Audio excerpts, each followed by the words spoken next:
வணக்கம் என்னாரே நட்புகளே, சகோதர சகோதரிகளே, எனதருமை மாப்பிள்ளைகளே. இன்றைக்கி நான் உயிரோடு அங்கே உட்காந்துருக்கேன்னா அதுக்கு காரணம் நீங்கள் தான். நீங்கள் செஞ்ச பிரார்த்தனையும் சுமையோடைய தாலி பாக்கியம் தான் என்னை இந்த இடத்துல இப்போ உயிரோடு உட்கார வச்சுருக்கு. காரணம் என்ன தெரியுமா? நேற்று ஒரு வண்டியை வேலை பார்த்து எடுத்துகிட்டு வந்தேன் தெரியுமா? ஆக்சிடென்ட் ஆன வண்டி, பேசினோம், ப்ளூ கலர் வண்டி, உங்கள் எல்லாருக்கும் தெரியும்னு நினைக்கிறேன். அந்த வண்டியை காலையில் எடுக்கும்போதே நான் சொல்கிறேன், எப்பா வண்டி ஒரு பக்கமாக அணைக்குது, என்னால் ஓட்டிகிட்டு போக முடியலை, இதை நிப்பாட்டிட்டு எப்பயும் போல் நான் ஜூபிட்டர் வண்டியவே எடுத்துகிட்டு போகிறேன்ப்பா அப்படின்னு சொல்லி நான் சொல்கிறேன். என்னத்தை போட்டு தட்டுறாங்க, சரிதே தட்டிட்டு போகிறாங்க. ஜூபிட்டர் வண்டி நான் எடுத்துகிட்டு போகிறேன்ப்பா, எனக்கு இந்த வண்டி வேணாப்பா அப்படின்னு சொல்லி சொல்கிறேன். நான் இல்லை நான் வீடு பார்க்க போகணும், நான் இடம் பார்க்க போகிறேன், நீ இதை நிப்பாட்டிட்டு புது வண்டியை நிப்பாட்டிட்டு பழைய வண்டியவே நீ எடுத்துகிட்டு போ அப்படின்னு சொல்லி என்னை வண்டியை கொடுத்து விட்டாடா. இதுதான் நடந்த சம்பவம். எனக்கு நான் வண்டியை ஓட்டுறேன், முன்னால் பப்பு உட்காந்துருக்கு, என்னால் பேலன்ஸ் பண்ண முடியலை, பேக் டயரு வழுக்க, பின்னால் அந்த வண்டி இடித்தது பெண்டாகி போச்சு போல் சேஸு, வண்டி ஓட்ட முடியல, ஒன் சைடாக இழுக்குது.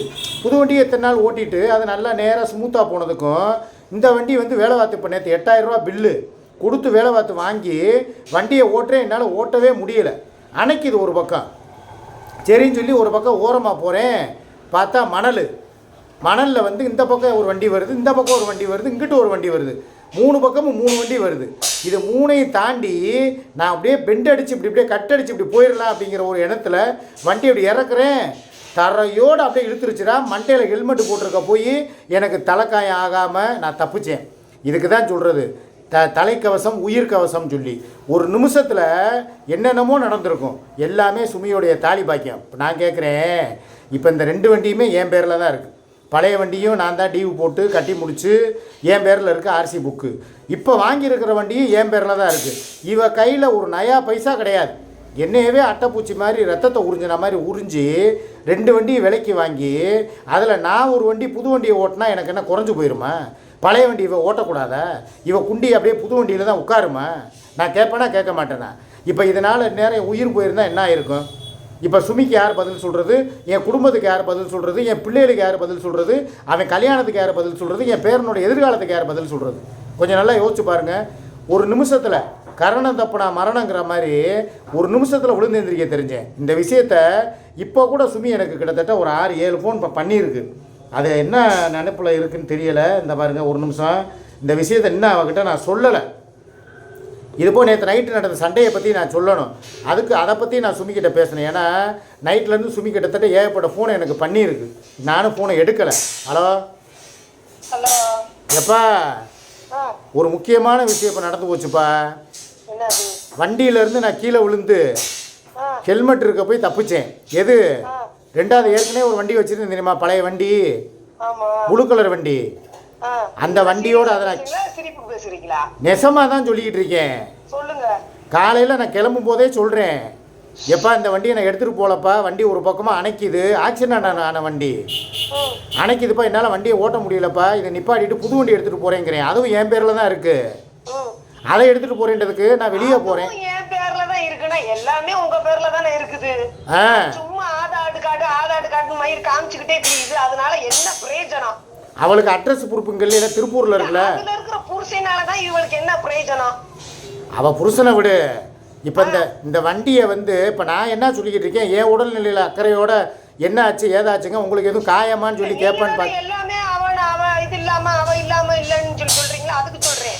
நான் அதெல்லாம் சொல்லலப்பா. நீ பதறிக்கிட்டு என்ன ஆச்சோ ஏதாச்சுன்னு கேட்பான்னு பார்த்தா நீ உட்காந்துக்கிட்டு அவள் ஆதார் கார்டில் என்ன இருந்தால் நம்மளுக்கு என்ன?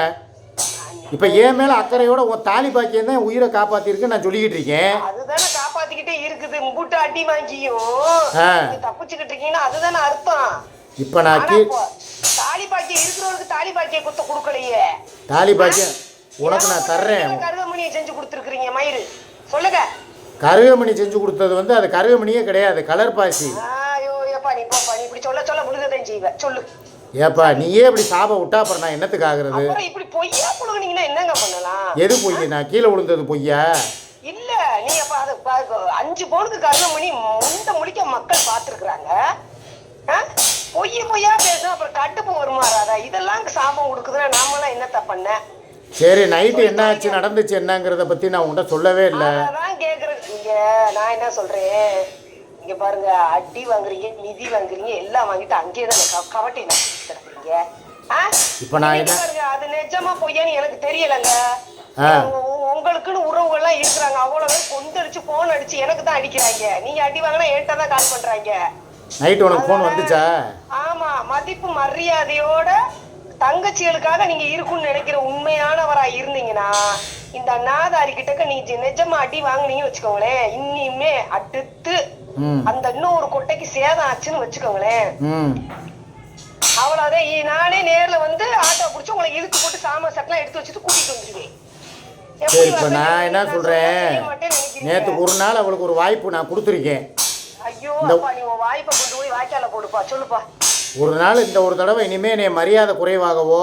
இப்பதான் உங்க வீடியோ பார்த்தேன், எனக்கே காண்டாகுது, அப்புறம் அவங்களுக்கு காண்டாகாதா? என்ன வீடியோ? பொம்பளை புள்ள தனியா போயிடாது, பொம்பளை புள்ளையா பொறுக்கி அது 10 பேர் வந்தாலும் தூக்கி போட்டு அடிக்கிற கேரக்டர், அதெல்லாம் பொம்பளை பிள்ளை வேற சொல்லிக்கிறீங்க. இல்லை, நான் என்ன சொல்கிறேன், இனிமே எனக்கு அந்த வீட்டில் கடுகளவு மரியாதை குறைஞ்சாலும் அங்கே நான் இருக்க மாட்டேன்னு சொல்ல வர்றேன். பார்க்கலாம் மயிறு. என்ன அடிக்கடி மயிருன்னுக்கிட்டே இருக்கிற? அப்புறம் அப்படிதான் வருது. நான் கீழே விழுந்து உயிருக்கு போராடி எந்திரிச்சு வந்து உட்கார்ந்துருக்கேன், அதை பற்றி உனக்கு அக்கறை இல்லையா? விழுந்தெல்லாம் நீங்க வந்து ஐயோ எனக்கு கடுப்பு தான் வருது. எனக்கு ஏதாவது நல்லது போல செஞ்சு கொடுக்கறதுக்கு ஏதாவது ஏற்பாடு பண்ணு. உளுந்தவெல்லாம் நீங்க இப்படி உட்காந்து பேச மாட்டீங்க, நல்லா ஒண்ணு கேட்டுக்கோங்க. உங்க உங்க அந்த உங்க ஃப்ரெண்ட்ஸ் கிட்ட உருட்டுற மாதிரி என்கிட்ட உருட்டாதீங்க, ரைட்டா? உண்மையிலேயே நான் வந்துருச்சுதாப்பா உட்காந்துருக்கேன், நீ நம்புப்பா. என்னப்பா நான் சொன்னா யாருமே எதையுமே நம்ப மாட்டீங்களா? யார் என்ன சொன்னாலும் நம்புவேங்க, நீங்க சொன்னாதாங்க எனக்கு நம்பிக்கை. கீழே விழுந்து உன் புருஷனோட உயிர் வந்து இன்னைக்கு வந்து யம தர்மன்ட்ட போக வேண்டியது ஏதோ தப்பிச்சு வந்துட்டேங்கிறத நான் உங்ககிட்ட சொல்றேன். நீ என்னடான்னா இவ்வளவு அசால்ட்டா பேசுற? சரி வாங்கங்க, உங்களுக்கு நெஞ்செலும்பு வாங்கி சூப்பு வச்சு தாரேன். எனக்கு எல்லாருமே இதைத்தான் கேக்குறாங்க. அவன் உன்னே வப்பாட்டி மாதிரி வச்சுக்கிட்டு அவன் பொண்டாட்டி மாதிரி வச்சுக்கிட்டு கேட்கும் போது எனக்கு எப்படி இருக்கும் சொல்லுங்க. ஒரு நிமிஷம், என்னப்பா சொல்ற நீ? அப்ப என் மேல யாருக்குமே அக்கறை இல்லையா? உனக்கும் அக்கறை இல்லை, அவளுக்கும் அக்கறை இல்லை, யாருக்கு தான் அக்கறை இருக்கு என் மேல? பாருங்க, என்ன அழுவுறீங்க? நிஜமாவே அழுவுறீங்களா? நான் கீழே விழுந்து எந்திரிச்சு வந்துட்டேன்னு சொல்லிக்கிட்டு இருக்கேன், நீ ஒரு வாரத்தை கூட நம்ப மாட்டேங்கிறீங்க. உங்க பஞ்சாயத்தையே பேசிக்கிட்டு இருக்கீங்க, உங்க சக்களத்து சண்டையை கேட்கறதுக்கு நான் தான் ஆளா? அப்ப நீங்க இங்க வந்துருங்க. இனிமே அவ்வளவுதாங்க சொல்லுவேன். வர்றதா இருந்தா அந்த சுகை பேரை சொல்லக்கூடாது, இவன் பேரை சொல்லக்கூடாது. இதுல என் பேரையும் நான் சொல்றதுக்கு தயாரா இல்ல. இப்ப நான் சுகையில பத்தி நான் பேசவே இல்லையே, இப்ப எதுக்கு நீ அவனை வந்து எதுக்கு இருக்கிற சம்பந்தம் இல்லாம? நீங்க இந்த பேரை சொன்ன எல்லா வீடியோல பேசிட்டு தான் இருக்கீங்க மயிறு. அவரை பேசினா உனக்கு என்னப்பா? நான் பாட்டுக்கு பேசிட்டு போறேன், உனக்கு என்ன பிரச்சனை? ஒரு கேரக்டர் உங்க பக்கம் இல்ல, உங்க 2 பேத்துக்கும் சம்பந்தம் இல்ல, அது எனக்கும் அவருக்குள்ள சம்பந்தம். எனக்கு நீ சூப் வச்சு கொடுக்குற மாதிரி தெரியலையே, என்னையவே நீ சூப் ஆக்கிடுவேன்னு நினைக்கிறேன் நான். இல்ல நான் சொல்றேன். அவன் பேர் சுகைல் பேரை சொன்னா என்னைய சூப் வச்சிருவ போலயே நீ? ஆமா வச்சிருவேங்க. சுப்பம்மா பேரை சொல்லும்போது நீங்க சூப் வைக்கும் போது நான் சுகைல் பேரை சொன்னா சூப் வைக்க மாட்டேனா?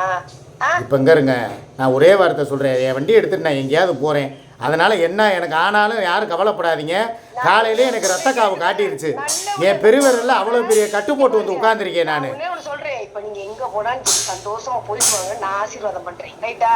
இந்த நாதாரி கூட நீங்க இருந்து நாய் பாடுபடுறதுக்கு நீங்க அங்க போய் கோவை கார்த்தி வேற யாராவது ஃப்ரெண்டுங்க இருக்காங்கல்ல, ஆமா, ஒரு மாசத்துக்கு கூட நிம்மதியா நீங்க அங்க இருங்க. எனக்கு இங்கிட்ட வந்துடாதீங்க, அங்கிட்டும் போயிடாதீங்க. என் பக்கம் நீங்க வர்றது இல்ல, அந்த பக்கம் போனாதான் என்னை வேற மாதிரி பேசுறாங்களே, வானவில் குறுப்புங்கிறாங்க. யாரும் பேசல, அவங்க பக்கத்துல இருக்கா பாருங்க ஒரு வாய் அண்டங்காக்கா கொண்டக்காரி, அதுதான் பேசிக்கிட்டு இருக்கு. இன்ச்சுன்னு சொல்லி ஒரு 3 பிள்ளைக்கு அப்பனை இன்னும் பேசுது. அது பாவம் மீட்டர் கணக்குல பாத்துட்டு வந்ததுல இவ வந்து இருக்கிற ஒரு நபரை வந்து இவர உருவ கேலி பண்ணிக்கிட்டே இருப்பா குஞ்சாமணி. நல்லா வாயில வருது எனக்கு, நல்லா வாய். இனிமே எனக்கு ஒரு துளி கடுகளவு அவமானனால அந்த வீட்டில் நான் தங்க மாட்டேப்பா. நீ எல்லாத்துக்கும் ரெடியா இரு, ரைட்டா? அந்த வீட்டில் உள்ள எலிகளை பூரா க்ளீன் பண்ணிட்டு, எலிப்புழுக்களை பூரா க்ளீன் பண்ணிட்டு, நேற்று ஓரளவுக்கு பரவாயில்ல, வாசம் இல்லாம தான் இருந்துச்சு. சொல்ல முடியாது, இன்னும் ஒரு 10-15 எலி சுத்திக்கிட்டு இருக்கு, அதையும் கிளியர் பண்ணிரு. நீங்க ஒரு ஆள் வர்றதுக்காக ஏன் எலிக்குட்டி, பள்ளிக்குட்டி, பூனைக்குட்டி, எலி குச்சி குட்டி எல்லாம் நான் அனுப்ப முடியாது, ரைட்டா? சரி, அந்த சுகைல் குட்டியவாது பேசாம அனுப்ப மாட்டியா? அதுதான் என் செல்ல குட்டி. இதுக்கு மேல நீ பேசாத, நீ போன வையி. வையி, நீ பேசவே கூடாது வையி. இவெல்லாம் திருந்த மாட்டாடா. நான் என்ன ஒரு வேதனையில இருக்கேன், என் காலில் எங்க இருக்க பெருவரில் அத்தை காலை காட்டக்கூடாதுன்னு பாக்குறேன். அத்தை தட்டி கட்டுடா, என் காலில் போட்டு நெகமே பேந்து வந்துருச்சு தனியாக, அதை அப்படியே திருப்பி ஒட்ட வச்சு இப்போ கட்டு போட்டு விட்ருக்காங்க. சுகருக்கு ஏற்கனவே எனக்கு புண்ணு வந்தால் ஆறாது. இப்போ இதே அப்போ இப்போ இவளுக்கு ஃபோன் பண்ணால் இவன் என்ன சொல்லுவாங்கிறத பார்ப்போமா? ஐயய்யா, என்ன இவளுக்கு நம்ம ட்ரை பண்ணுறதா வேணாமா? ஒரு நிமிஷம் இருங்க. வேணான்னு நினைக்கிறேன். வண்டியை இப்போ நான் வாங்காமல் என் வண்டி இந்த நேற்றுக்கு பிளாக்கில் போட்டேன். அப்புறம் எங்கிட்ட இவள்கிட்ட பேசுறது நாசமாக போனவன் ஆனால் உடனே பிளாக்கில் போட்டுடுற. ஏய், நீ எதுக்கடி சும்மா திருப்பி திருப்பி கூப்பிட்டுக்கிட்டு இருக்க? என்ன என்ன என்ன சொல்லு. அட்டன் பண்ணி தான் இருக்கு. எனக்கு காலில் அடிபட்டு பெருவரில் எடுக்க போகிற அளவில் இருக்கு வேதனை. விளையாட்டுக்கு சொல்லப்பா, சீரியஸாக சொல்லிக்கிட்டு இருக்கேன். காலையிலே ரத்தக்காவை வாங்க வேண்டியது ஏதோ தலைக்கு வந்தது தலைப்பாயோட போச்சுன்னு சொல்லிக்கிட்டு இருக்கேன். சரி, இங்கே வாங்குங்க, நான் உங்களுக்கு புது வண்டி வாங்கி தரேன். இல்லை, நான் யாருக்கிட்ட சொல்லி கூட வாங்கி தரேன்னு கூட சொல்லு. பிச்சை எடுக்கிறீங்க, பிச்சை எடுக்கிறீங்க. மாச சம்பளம் என்ன ஆச்சு? வரும், திங்கக்கிழமை வந்துடும். அப்ப வரையில வண்டி வாங்குங்க. அதான் வண்டி, இந்த வண்டியா? சரி பாரு, சனியனை பேச விட்டு சேனலை போக விட்டு வண்டி வேணுமா? வண்டி மோரைய பாரு மூதே. நீயும் கொழுப்படுத்து போய் பேசுனதுக்கு நாங்க என்ன பண்ண முடியும்? இப்ப சேர்ந்துக்கிட்டீங்களா நீங்க ரெண்டு பேரும்? இப்ப மட்டும் நான் என்ன பண்ண முடியும்? இல்ல அது என்ன பண்ண முடியும் சொல்லல. நாங்க என்ன பண்ண முடியும்? அப்ப நல்லா வாங்கி இன்னொரு கொட்டையும் சேதப்படட்டும் வை சனியன். ஏய், இவ திருந்த மாட்டாடா. இவளை விடுங்க, நான் உங்ககிட்ட வர்றேன்டா. என் வண்டி நல்ல வண்டிடா. இப்போ உங்கள்கிட்ட டீல் பேசுகிறேன். நான் ஓட்டின வண்டி, இந்த வண்டியை வாங்கக்கூடிய அதிர்ஷ்டசாலி யாரோ அவங்களுக்கு நான் வண்டியை தர தயார். நான் வாங்கும்போது 1.5 லட்சம் ரூபா. இப்போ இப்போ நான் 10,000 கிலோமீட்டர் ஓட்டியிருக்கேன். இந்த வண்டி யாருக்கு வேணும்? நல்ல கண்டிஷன் வண்டி, வந்து இன்ஜின்லேருந்து அவுட்லுக்லேருந்து டயர்லேருந்து எல்லாமே சூப்பராக இருக்குது. மைலேஜ் 70 கொடுக்குது ஒரு லிட்டருக்கு. 70 வேணாம், அப்புறம் 70 கொடுக்கலன்னா திருப்பி என்கிட்ட ரிட்டர்ன் கொடுத்துருவீங்க வண்டியை. 35 to 40 கொடுக்குது. சரியா? உண்மையே பேசுவோம், இதில் உருட்டுறதுக்குலாம் வேலை இல்லை. என் வண்டியை நான் சேல்ஸ் பண்ண போகிறேன். இதை OLXலையோ இல்லை வேறு எதுலேயும் போடலை. என் வண்டி வேணுங்கிற மாப்பிள்ளைகள் என்னைய தொடர்பு கொள்ளலாம். இந்த வண்டியை வந்து ஒரு 75,000 80,000 ரூபா நான் சொல்கிறேன். நெகோசியேட்டிவ் ப்ரைஸ், அதாவது நெகோசியேட்டிவ், அதுக்கு பேர் என்ன? பேசிக்கிறலாம். அதாவது முன்ன பேசிக்கலாங்கிறதுக்கு அர்த்தம் நெகோசியேட்டிவ் ப்ரைஸ். வாங்க, எவ்வளோ கேட்குறீங்களா கேளுங்க. என்னுடைய விலை 70 to 75 நான் எதிர்பார்க்குறேன். உங்களுக்கு எவ்வளோக்கு வேணும்னு சொல்லுங்கள். ஆனால் ராசியான வண்டி. இந்த வீடு வந்ததுக்கப்புறம் தான் அவளுக்கு சூர்யாவுக்கு நகை மேலே நகம், நகை மேலே நகை, பணத்துக்கு மேலே பணம், சொத்துக்கு மேலே சொத்து, காருக்கு மேலே காரு, வண்டிக்கு மேலே வண்டி, பங்களாவுக்கு மேலே பங்களா எல்லாம் வாங்குறதுக்கு இந்த வண்டி தான். இந்த வண்டியோடைய நம்பர் ராசியான நம்பர். மொத்த கூட்டுத்தொகை 6ஆம் நம்பர் வரும். ஆக யாருக்கு 6 வாங்கினா 6ஆக பெருகும்னு சொல்லுவாங்க. இந்த வண்டியை நான் சேல்ஸ் பண்ண போகிறேன். யாராவது வேணும்னா என் நம்பர் 9951181887 அப்படிங்கிற நம்பருக்கு கான்டாக்ட் பண்ணுங்கள். என் செல்ஃபோன் நம்பர் இது தான். இது ஒரு செலிபிரிட்டி வண்டி. நல்லா ஞாபகம் வச்சு விலையை கேட்கணும். இதுக்கு விலையே கிடையாது. எத்தனை லட்சம் வேணாலும் கொடுக்கலாம். ஆனால் நான் நிர்ணயிக்கிற வரை 70 to 75. நீங்கள் எவ்வளோ கோட் பண்ணுறீங்களோ அந்த ஆஃபர் ப்ரைஸை கமெண்டில் சொல்லுங்கள். எனக்கு இந்த விலைக்கு வேணுமாம்மா, ஒரு 5-10 முன்னாலும் பரவாயில்ல, இல்லை உங்களுக்கு விருப்பப்பட்ட ரேட்டை கேளுங்க.